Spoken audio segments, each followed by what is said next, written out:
Bíblia está cheia de erros. Essa é uma das acusações mais comuns feitas contra o cristianismo.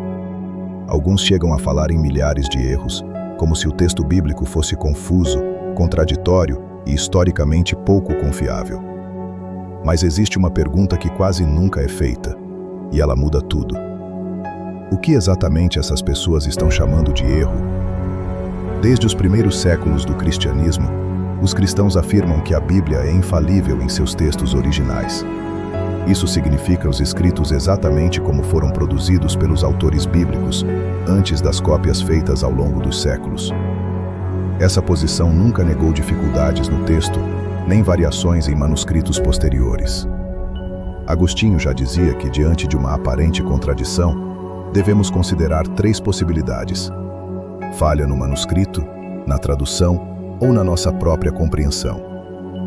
Até hoje, nenhum erro demonstrável foi provado como pertencente ao texto original da Bíblia. O argumento central é simples e lógico. Deus não pode errar. A Bíblia é a palavra de Deus. Logo, a Bíblia não pode errar. A força desse argumento depende das premissas. Se Deus existe e é perfeito, ele não mente nem se engana. E as próprias Escrituras afirmam que Deus é a verdade e que sua palavra é verdadeira. A Bíblia foi escrita por autores humanos, mas sob a ação do Espírito Santo, comunicando aquilo que Deus quis revelar. Dizer que a Bíblia é infalível não significa dizer que tudo é fácil. Existem textos difíceis, passagens complexas e questões que exigem estudo cuidadoso. Mas dificuldade não é erro. Essas passagens não apontam falhas em Deus, mas limites no nosso entendimento. A infalibilidade do texto original nos permite estudar com serenidade, sem começar já assumindo que há erro onde ainda não há explicação. Alguns dizem que a Bíblia pode ser confiável espiritualmente, mas não historicamente. O problema é que o ensino espiritual da Bíblia depende de eventos históricos reais. A encarnação, a ressurreição de Cristo, o pecado original e a redenção não são metáforas.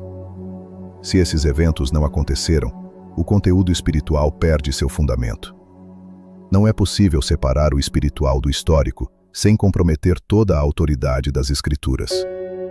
Muitas acusações de erro surgem de métodos ruins de leitura. Um deles é achar que, se algo ainda não foi explicado, nunca será. Mas tanto na ciência quanto nos estudos bíblicos, dificuldades do passado já foram resolvidas com o avanço do conhecimento. Outro erro é tratar a Bíblia como culpada até que se prove inocente. Nenhum outro texto histórico é lido dessa forma. A Bíblia é infalível. As interpretações humanas, não. Muitas aparentes contradições surgem da leitura fora de contexto ou da tentativa de construir doutrinas a partir de textos obscuros. O princípio bíblico é simples. Textos difíceis devem ser interpretados à luz dos textos claros, e não o contrário. A acusação de que a Bíblia está cheia de erros depende, em grande parte, de definições confusas e leituras inadequadas. Antes de repetir esse tipo de crítica, é preciso parar e perguntar: o que exatamente está sendo chamado de erro? Só depois dessa pergunta é possível ter uma discussão honesta e responsável sobre as Escrituras. Se este conteúdo ajudou você a refletir com mais clareza sobre a fé cristã, considere deixar o seu apoio aqui no vídeo. Isso ajuda essa mensagem a alcançar outras pessoas. Compartilhe com quem também busca respostas sinceras. E se ainda não faz parte do canal, fique à vontade para se inscrever e ativar as notificações. Assim, você acompanha os próximos vídeos desta série e continua esse caminho de estudo, reflexão e confiança na verdade. Nos vemos no próximo capítulo.